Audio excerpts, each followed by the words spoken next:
Today's passage in Galatians is one of the more difficult to understand, and the testimony of the truth of that is in the fact that there's about 300 different interpretations of the passage that we've all read today. But let's try and make a little bit of sense of it together. The first thing is just to understand that Paul is contrasting the law with the gospel, and the law is, the suggestion of the law is that it's a curse to live under the law, and the reason for that is because in the gospel, you're justified by faith, simply by trusting God. That means you get saved. But under the law, it depends on what you do. So it says, the law is not based on faith. On the contrary, it says the person who does these things will live by them. So the curse of the law is that your righteousness depends on what you do. And the whole point is that nobody can fulfill the requirements of the law. We all of us fall short in one way or another. And then you see the subheading for the next bit talks about the law and the promise. And here Paul is contrasting those two things.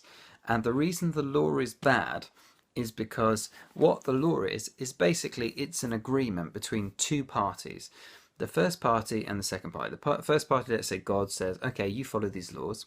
And the second party agrees to do that. When it depends on two parties, both have to do a good job. Both have to keep their side of the agreement. And we fail. We break our side of the agreement, which means that we don't receive the blessings of salvation. When it's a promise, it doesn't require this agreement. It doesn't require two parties to both play their part.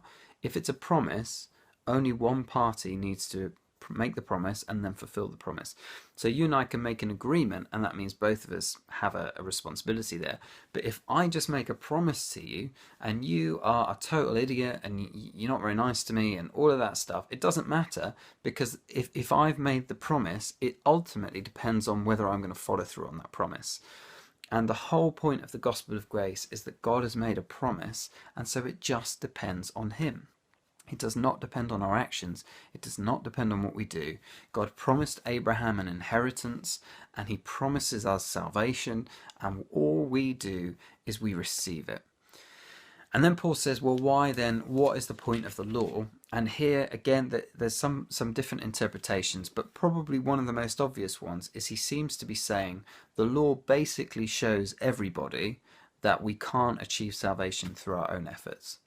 The law defines sin for us, it shows us what sin is, and it also, because we try and live up to it and we fail, and we try again and we fail, it shows that it's impossible for us to attain salvation through our own efforts. So as a consequence, it turns us and it spurs us towards looking for grace.